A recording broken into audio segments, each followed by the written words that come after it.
is George Burns advising you to stay tuned to the Ken Behrens Show. Yeah, George will be on a little later. We'll have Johnny on the line. Maybe Orson Bean if we're really lucky. Orson, are you there? Yeah, here I am, Ken. You're lucky. I am lucky, and it's a treat to talk to you. Good. It's good to be back in Bloomington. Have you ever been here before? Yeah, I have. Really? I like your town. I passed through it once. I did a speaking engagement in it. Oh, great. I can't remember. I think it was Rodney Dangerfield or somebody who said about Peoria. Peoria is a great town to fly over. No, I like Bloomington. We have two universities here, so maybe you were in town for... I was at one of them, yeah. For one of them, either Wesleyan or Illinois State. Yeah. How are you these days? Happy as a clam. I That's happy. back to Los Angeles in July, specifically the suburb of Venice, which has its own network of canals. Have you ever heard of Venice? Sure. That's the roller skating capital of the world. And in 1905, a rich American cigarette manufacturer went to Italy and saw Venice and flipped and said, I want one of those. So he came back here and bought up a lot of marshy land out near a glorious beach and had it all filled in and had a network of canals dug. And Charlie Chaplin had a summer home here, and Clara Bow, the movie star of the day, had her place out here.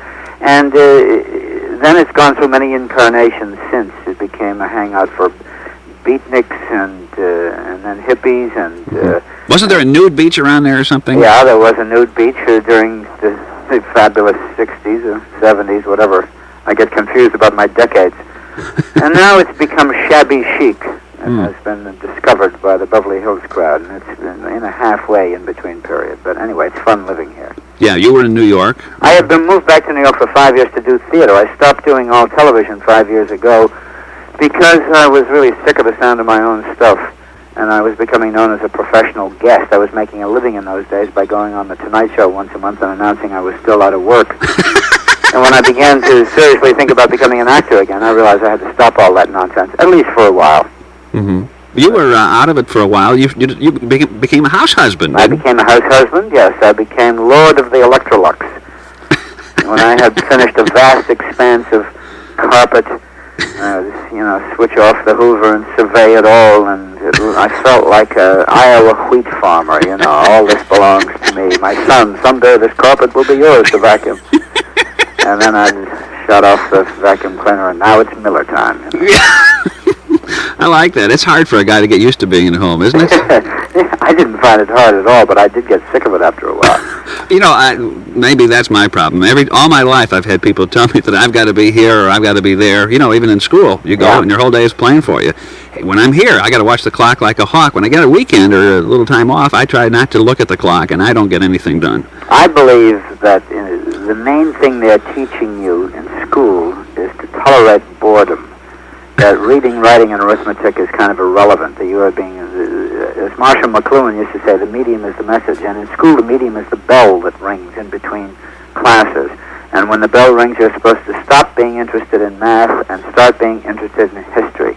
And some years ago, I was doing an industrial film in a factory out near your neck of the woods, as a matter of fact. And I was having a cup of coffee in the workers' canteen, and suddenly it was 20 minutes of 11, and the bell rang, and it was coffee break, and all the workers came in salivating for coffee. And 20 minutes later, the bell rang that meant they should go back to work, and they all stood up and threw their polyurethane cups into the disposal bin and went back.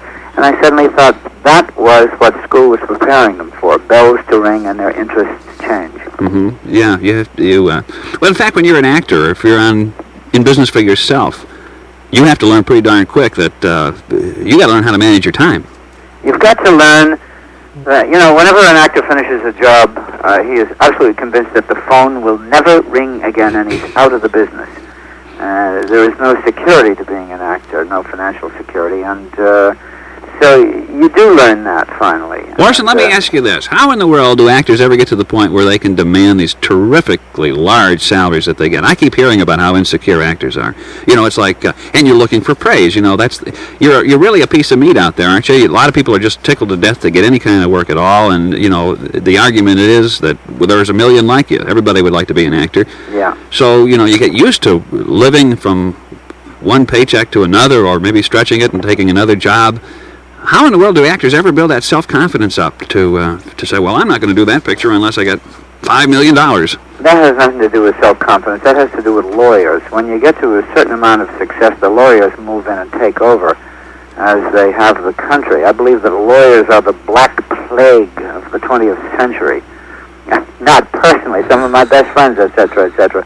But the legal profession, which we used to think of in terms of Atticus and To Kill a Mockingbird, defending the downtrodden, has now become, a profession engaged in getting away with murder, sometimes literally. And is it because there's too many lawyers? Well, I was at a lawyers' convention recently where I spoke, and they were telling me that research scientists are now considering using lawyers in their laboratory experiments instead of white rats, on the grounds that there are more of them, and that you are less likely to become attached to them. But it's really the lawyers that move in the case of a Marlon Brando or a Sophia Loren or anything. And that's not ego when you start talking about $1.5 million versus $1.25 million, or your name over the title or to the right or to the left of the other star. That's just plain nonsense, and that's lawyer talk. It has nothing to do with show business. Okay. You made me think of another thing we talked about it the other day. If maybe there are too many lawyers. Maybe the ideal curriculum for a lawyer to be would be law and also ambulance chasing or whatever. We keep right. I wonder if maybe as a nation as a whole, though, we aren't overeducated as far as formal curriculum is concerned. I wonder how many of us aren't really willing to do the kind of jobs that have to be done anymore in the country today. I think that a school should teach kids how to carve a turkey, how to fix a lamp that goes on the fritz. All of the things that you really need in your daily life, you don't know how to do, and so you have to send for a specialist. Mm-hmm. Specialists are the bane of our existence. You pick up Dr. Spock to figure out what to do when the baby's teething. In the old days, you had maiden aunts living in the house in the back, or grandmothers. There were, a number of what do you call it? Word of different age groups. The grandmother, the mother. Everybody was around and you learned this stuff by osmosis. Yeah. And now we all turn to experts. And experts, I love that book that came out that proved that the experts were all wrong. It was a series of quotes. Christopher Cerf put it out. And it had quotes from experts, including people like the Wright brothers a few years before they flew, saying it would take them 50 years to achieve it. Stuff like that. Mm-hmm. Great quotes that wish they would have been forgotten. Yeah, that's right. By people who said them. We're talking with Orson Bean this morning. It's 13 after 11 o'clock, and we'll be right back. Every day you're going, growing, building the life you need. And we're always there behind you. We'll help you to succeed. You've got the country behind you. You've got the country companies. Country Company's Keeper policy takes the wonder and the worry out of new car insurance. If your new car is damaged beyond repair, our new Keeper policy won't let you lose 1 cent more than your deductible over the first 4 model years. You'll get a brand new car for only the cost of your deductible. Just what you can expect when you've got the country behind you. You've got the country behind you. You've got the country companies. Country Companies is a Farm Bureau service.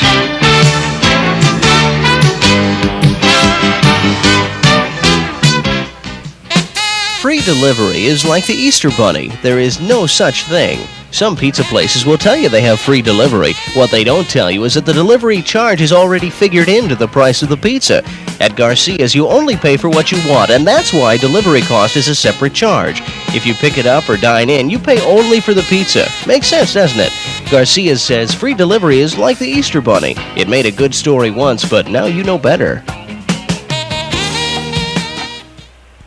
Hi, Harv Kibble here, your Glamour Isle man on the street. I'm talking with... Flo Tibbles. You promised this isn't on TV. It's on radio, trust me. Flo, tell our listeners about the terrific fall clearance sale at Glamour Isle. It's wonderful. I'll just die if this is on TV. I only came out here to get the morning paper. And the savings at the fall clearance? 33 to 60%. Are you Alan Fun? I just know this is Candid Camera. It's Candid Camera, isn't it? That's right. Ah! That's right. You can save 33 to 60% at Glamour Isle's fall clearance. And me and Mucklicks and Curlers. Where's the camera? Where's Alan Fun? Save 33 to 60% on great fall fashions at Glamour Isle's spectacular fall clearance sale. I wonder how intelligent most people who wind up in the acting profession are. I've heard Oh, people like Hitchcock never really had a real high opinion of actors necessarily, and yet you're one of those people, Orson, that strikes me as being, I don't know if I could call you a Renaissance man or not. We were just talking about Steve Allen, but Steve Allen is one of those people that just has everything going for him and a million irons in the fire all at once.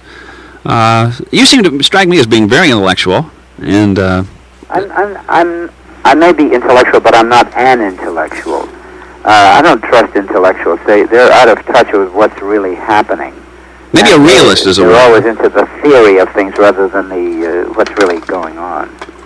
But I think that the percentage of actors who are stupid or smart is about the same as it is with plumbers or certified public accountants or cab drivers. It's all about the same percentage-wise. It's just that actors are louder about whatever they do. Their divorces are louder, their marriages are louder, their romances are louder, and their opinions, are given more credence by people who are involved with celebrity status. I never have. All my life I've managed to walk that thin line between fame and oblivion.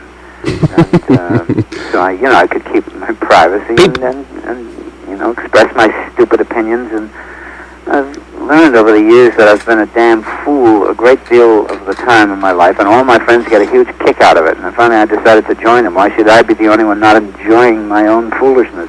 Yeah. What is happiness? That's one of those big questions, I guess. Happiness is contentment and peace of mind. It's liking yourself. Yeah, as the former king of self-improvement, a graduate of 10 years of psychoanalysis and then 3 years of Reichian therapy and, doing EST and everything else, I finally learned that there never was anything to learn, that I always was okay just the way I am. And that was what I had to go through, also this irrelevant nonsense in order to learn. And so in a sense it isn't irrelevant nonsense because I couldn't have learned it unless I did it in order to find out that it was unnecessary. Sounds to me like you found out something about confidence, maybe.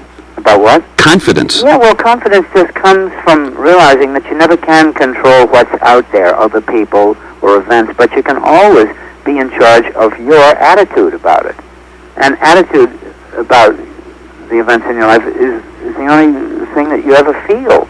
In other words, we've all had the experience of walking down the street and feeling like everyone was smiling at us. And that really was because of our own attitude about ourselves. We tend to draw those positive things in. And the other times we felt everyone was against us and even the weather was conspiring against us. That's because we were in a bumped-out state. So if you can learn that you're in charge of that and you don't have to let anyone else push your buttons, you can push your own buttons all the time, theoretically at least, and more than theoretically, then you can have confidence and you can be happy. Yeah, I always wondered why some people are more confident than others, if maybe they don't have enough sense to realize all the fears out there. Well, I think part of it is genetic. I think you're born with confidence or lack of it, and the people that don't happen to have much are the ones that have to work harder at it. Like some people are born with muscular bodies, and other people have to work all their lives. Some people are born with a tendency to put on weight, so they're always dieting all their lives. That's just your karma, your life. Somebody could go to church, for instance, and come away feeling, hey, there's really more to life than I thought. Absolutely. And somebody else may come away and say, my gosh, I might go to hell. I know. And I myself, I feel a wonderful relationship with God, and He with me, and neither one of us feels the great need to do much about it. So I rarely go to church, but I certainly have a nice feeling with God. Do you think maybe, I don't see, you say you don't want to express your opinions maybe necessarily along political lines and all this kind of thing, but do you think maybe there's a little bit too much push toward fundamental religion or whatever in the country today, or is that a healthy kind of a thing? I think it's irrelevant. I think that the American people have a wonderful ability to weed out the nonsense after a while, and therefore it doesn't really matter. Jerry Falwell will say what he says, and the people will get what they get out of it, and I don't, I just don't worry about it. I think that the pendulum swings back and forth, and that's the wonderful thing about this country. Back in the 50s, Joe McCarthy was running around calling everyone a communist, but the people at a certain point had enough of that, and so it faded. And then we maybe went through a period when the excesses were too much on the other side, where everybody was running around dropping acid and too many drugs were being done and everything. But then the people have enough of that, and the pendulum starts to swing back towards fundamentalism. And in 10 years, the pendulum will have swung back the other way. But that's kind of like the 24-hour cycle of the Earth with its day to night, left to right, liberal to conservative. But at the same time, the Earth, as it's doing that, is moving forward on a 365-day orbit around the sun. So that America as a country is moving forward and participating in this left to right or liberal to conservative or experimental to holding on, clamping down, and getting the benefit out of it. You can't move forward without taking risks, and you also can't move forward without retrenching every once in a while to let the risks that you've taken become assimilated as part of your body. And by most standards, I think the majority of Americans are sitting sort of in the middle as we go forward. It's we may get nudged a little bit to the right, but most of us don't stray off that course like the people that are hurt or affected. I lived overseas. I've lived in a number of countries overseas, the longest period being a year and a half in Australia. But I've spent 3 months in England. I've spent time in France, and one of the things it teaches you is that this country really is special. It really is unique. We're a country of immigrants, and the Irish who left the potato famine, the Jews who left Russia, all of the Italians who left Sicily. There were no Freddie Laker flights to run home and visit your mom in those days. Those people brought a great introduced a genetic bank of risk-taking into this country that continues to be added to by the boat people from Southeast Asia and all. I think that the best thing that ever happens is when new people come into the country, because they are all risk-takers, they're adventurers, and that's what makes America unique, the fact that we are able to take risks and get the benefits, and sometimes make mistakes and suffer from it too, but keep moving forward. Speaking of risk takers, you have a TV show coming up. Right, The Fall Guy.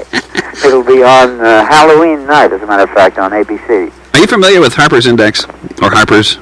I know of it, but what is it? Tell me. Well, it's a magazine that comes out, and in fact, I just have the index from the magazine. Oh, it's a thing put out by Harper's Magazine. Right, yeah. But they talk about the average lifespan of a 1960s television sitcom in years. Okay, 1960s, 2.26 years. Oh. But the estimated lifespan of a sitcom today is 0.69.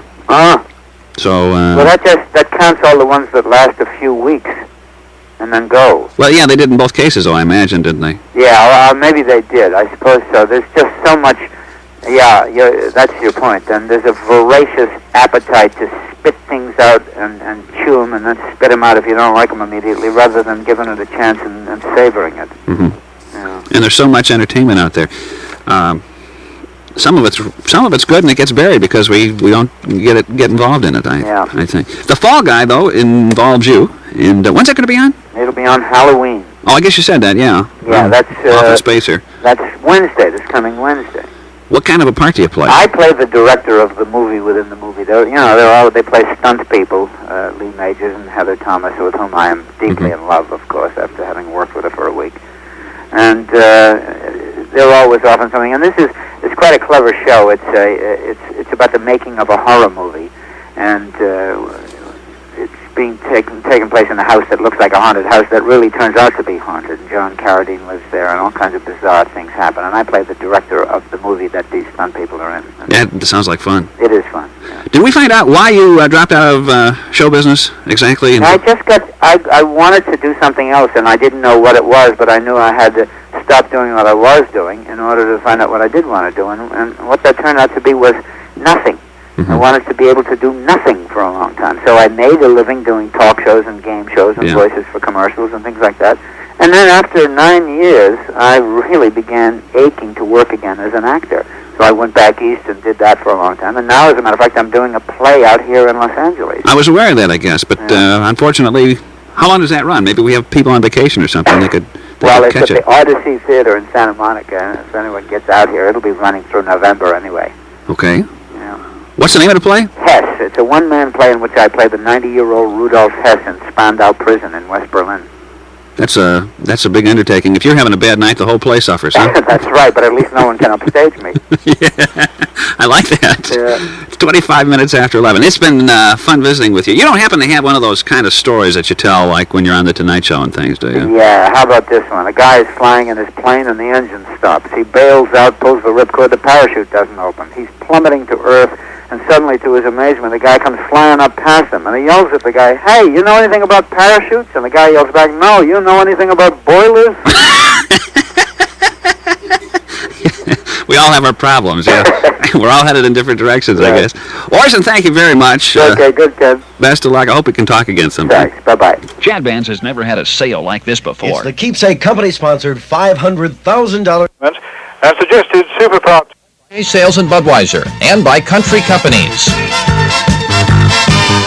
I like him. He's got a good sense of humor. When you call up somebody, you never know if you've wakened them up or if they really are expecting your call at any given time. So anyway, he answers the phone today, and I said, when the phone rang, he answered. He said, "Hello."